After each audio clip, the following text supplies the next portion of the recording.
생명의 삶 3월 1일자 하나님 나를 위한 결혼 언약과 독신이란 제목으로 말씀을 함께 나누겠습니다. 오늘 말씀 시작은 예수님께서 갈릴리에서 유대 지경으로 사역의 지역을 옮기시는 것을 시작으로 보여주고 있습니다. 이는 아주 중요한 표현인데요. 왜냐하면 예수님께서는 지금 계속해서 어디로 나아가는 삶을 살고 있죠. 바로 하나님의 뜻을 이루는 그 십자가의 길을 가는 그 삶을 살고 있죠.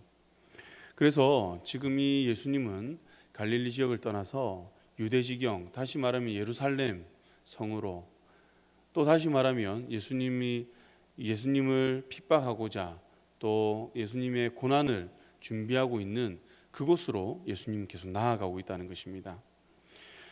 이것을 통해서 우리가 알 수 있는 것은 무엇이냐면 예수님의 삶은 자신이 유익이 되는, 자신이 또 자신의 뜻을 이루는 그러한 삶을 산 것이 아니라 바로 나를 보내신 그 하나님의 뜻을 이루는 삶을 살고 있다는 것이죠. 그 삶이 비록 고난의 길, 죽음의 길이라 할지라도 예수님께서는 그 뜻을 이루기 위해서 한 걸음씩 나아가고 있습니다. 그런데 이때에 큰 무리들이 따라다니는 것을 우리가 볼 수 있습니다. 오늘 본문 말씀에도 큰 무리가 따라다니면서 그 무리들 속에는 많은 병고침의 역사가 일어났다고 기록하고 있죠. 이를 통해서 우리가 알 수 있는 것은 무엇이냐면 예수님의 그 길을 우리가 함께 동참할 때에 우리는 주님의 은혜를 함께 누릴 수 있다는 것이죠. 그리고 그 길 가운데서는 물론 병고침의 역사와 같이 초자연적인 역사를 우리가 경험할 수도 있지만 또 그 길의 동참함을 통해서 우리를 통하신 그 하나님의 뜻을 이루어갈 수 있다는 것을 보여주고 있습니다. 그런데 중요한 것은 이 무리들 속에 다 이렇게 순수한 마음 또 그 의도를 가지고 따라다니는 사람만 있느냐, 그게 아님을 볼 수 있죠. 오늘 말씀 보면 바리새인이 있는 것을 우리가 알 수 있습니다. 이 바리새인이 예수님께 질문을 하죠. 그 질문은 어떤 이유가 있으면 그 아내를 버리는 것이 옳으니까? 라는 질문을 합니다. 이 바리새인의 질문이 정말 이것이 궁금하여서, 하나님의 말씀이 궁금하여서 예수님께 이렇게 질문을 했는가? 그게 아니죠. 예수님을 시험하고자, 예수님을 공경에 빠뜨리고자 그들은 호시탐탐 기회를 노리고 있었습니다. 그리고 오늘 이렇게 예수님께 질문을 하는 것이죠. 여기에서 눈여겨볼 표현이 있는데요, 그것은 어떤 이유가 있으면 이 부분인데, 이것을 헬라어로 직역을 하면 모든 이유로 인하여 라고 해석할 수 있습니다. 그러니까 모든 이유로 인하여 아내를 버리는 것이 옳으니까. 왜 이것이 중요하냐면 바리새인들의 이러한 질문의 배경은 그 시대적 상황과 함께 연결이 되어 있는데, 이혼 문제를 두고 힐렐 학파와 샴마이 학파가 의견 대립을 이루고 있습니다. 그래서 힐렐 학파는 그 이유가 무엇이건 간에 이혼할 수 없다 이렇게 주장하는 것이고, 샴마이 학파는 성적인 범죄, 즉 간음을 제외하고는 이혼할 수 없다. 이것을 반대로 이야기하면 간음하면 그 아내를 버릴 수 있다, 이것을 이야기하는 거죠. 이러한 의견 대립의 원인은 이혼법을 합법적으로 이제 선언하는 신명기 24장 1절 말씀을 통해서 이들은 의견 대립을 이루고 있는데요, 이렇게 기록하고 있습니다. 사람이 아내를 맞이하여 데려온 후에 그에게 수치되는 일이 있음을 발견하고 그를 기뻐하지 아니하면 이혼 증서를 써서 그의 손에 주고 그를 자기 집에서 내보낼 것이요. 이 모세율법에 근거하여서 이 학파들은 각자의 해석에 따라 이렇게 논쟁을 하고 있는 것이죠. 그런데 예수님께서 여기에서 이렇다 저렇다 하면 어떻게 되겠습니까? 바로 이혼을 해도 된다. 그럼 힐렐 학파로 사람들을 통해서 비난을 받을 것이고, 아니다, 어떠한 이유에서건 이혼을 할 수 없다라고 하면 샴마이 학파에 도전을 받게 되겠죠. 이러한 모습을 마가복음 12장 가이사에게 세금을 바치는 문제, 이 문제를 가지고 예수님이 시험한 그런 모습과 같다고 볼 수 있습니다. 그런데 예수님의 반응은 어떻습니까? 예수님의 반응은 이러한 질문에 연연하지 않죠. 저는 이러한 모습을 보면서 참 우리의 삶도 이렇지 않는가 그런 생각을 해봅니다. 우리의 삶도 보면 이 시대를 믿음을 가지고 살아가다 보면 어떻습니까? 시험을 당하기도 하죠. 매번 같은 문제에 넘어지기도 하지만 또 한편으로는 하나님의 지혜로 그 문제를 우리가 잘 넘겼을 때 평탄한 길만 펼쳐지는 것이 아니라 또 다른 문제 이러한 것들이 계속 펼쳐진다는 것이죠. 그럼 우리는 이러한 문제들 앞에서 어떻게 반응해야 되는가? 오늘 예수님의 모습을 통해서 그러한 지혜를 우리가 얻기를 소망합니다. 예수님께서는 조금 전에 말씀드린 것처럼 그들이 한 질문에 연연하지 않습니다. 예수님은 이렇게 말씀하시죠. 사람을 지으시니가 본래 그들을 남자와 여자로 지으시고. 저는 참 이 말씀이 은혜가 되었는데요. 예수님은 바리새인들이 제시한 질문에 답을 하기 위해서는 두 가지 답변을 해야 되잖아요. 그런데 예수님은 그 답변에 갇혀 있지가 않고 예수님 더 본질적인 하나님의 말씀에서는 어떻게 말하는가, 하나님의 창조의 원리는 어떠한가라는 것을 먼저 말씀하신다는 거죠. 그러니까 이들은 모세의 법이 우선이 되어서 이야기를 하고 있지만 예수님 더 근본적인 하나님의 법을 가지고 나오셨다는 겁니다. 여기에서 남자와 여자를 창조하셨다라고 하는데 우리가 이 표현에도 주목해야 될 것이 무엇이냐면 여기에서 남자와 여자는 정관사가 없는 단수형으로 쓰였습니다. 이 말은 무엇이냐? 한 남자, 한 여자를 뜻하는 거죠. 그래서 결혼의 원리, 하나님이 원래 창조의 원리는 무엇이냐? 한 남자와 한 여자가 결혼하는 것입니다. 다시 말하면 일부 일처제를 말씀하고 있는 것이죠. 사랑하는 성도 여러분, 우리에게 세상은 또는 사단은 수많은 시험을 합니다. 어떻게든 믿음을 흔들기 위해서, 하나님의 법에서 떠나게 하기 위해서 우리를 시험하죠. 그때 오늘 이 예수님의 대응을 기억하시기 바랍니다. 많은 사람들은 세상이 정한 율법 속에서 또 세상이 우리에게 도전하는 그 질문 속에서 계속 답을 찾으려고 하죠. 그러나 예수님은 어떻습니까? 그들의 질문 속에서 답을 찾는 것이 아니라 오히려 더 근본적인 하나님 법에서 이 답을 찾아간다는 것입니다. 그렇게 했을 때 우리는 그 시험으로부터 길을 잃지 않고 우리는 나아갈 수 있을 것입니다. 그리고 예수님은 이렇게 말씀하십니다. 결혼한 남자와 여자는 한 몸이다.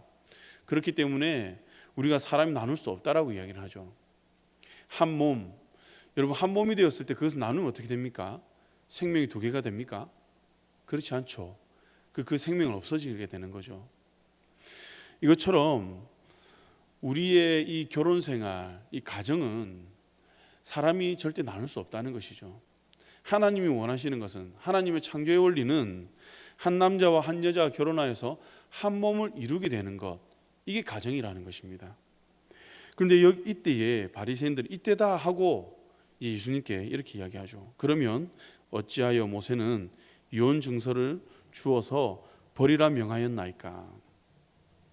이 말에 있어서 예수님이 이렇게 말합니다. 너희 마음이 완악하기 때문에 아내 버림을 허락하였지만 본래는 그게 아니다. 본래 하나님의 창조의 법, 창조 원리는 그게 아니다라는 거죠. 저는 이 말씀을 보면서도 참 하나님의 사랑은 무궁무진하구나라는 것을 느낄 수 있었는데요. 무엇이냐면 우리의 완악함, 우리의 강팍함을 아시고 하나님께서는 일시적으로 이것 또한 용인을 해주시는구나. 그렇지만 중요한 것은 하나님의 원래의 뜻은 그게 아니다, 이것이죠. 그리고 이렇게 말씀하십니다. 9절에서 누구든지 음행한 이유 외에 아내를 버리고 다른 데 장가드는 자는 간음함이라. 어떠한 사소한 이유로 이혼을 해서는 안 된다. 그런데 간음한 이유로는 허용하는 그 범위 안에서 이혼을 할 수 있다, 이렇게 말씀하시죠. 여러분 왜 이렇게 말씀하셨는가?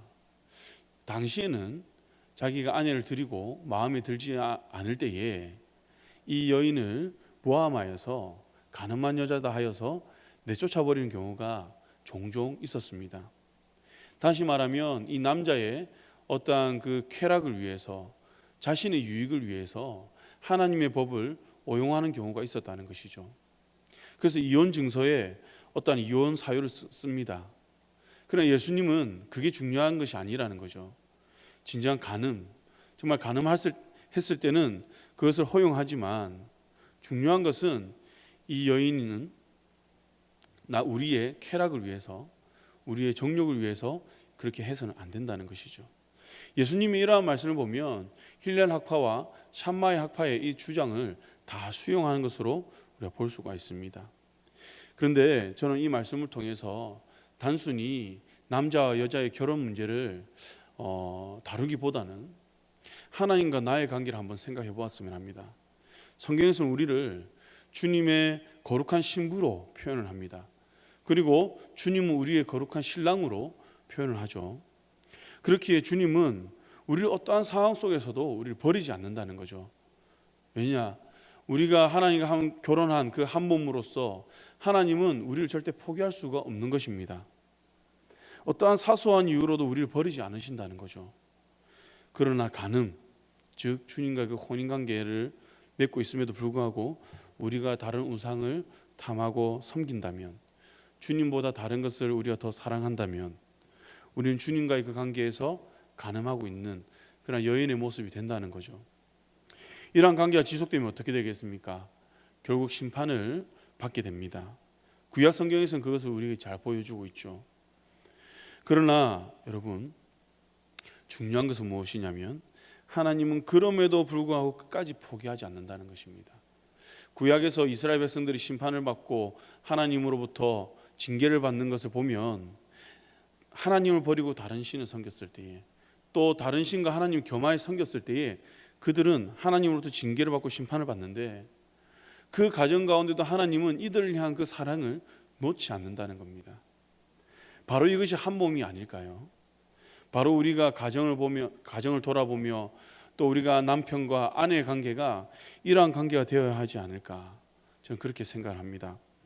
사랑하는 성도 여러분, 여기에서 중요한 메시지는요, 예수님께서 지금 누구의 법에 초점을 맞추고 있느냐, 바로 그게 중요합니다. 사람이 만든 법에 초점을 맞추는 것이 아니라 바로 하나님의 법, 하나님의 말씀에 초점을 맞추어서 예수님이 말씀하고 있다는 거죠. 세상은 자신들이 만든 법으로 우리에게 충동질을 합니다.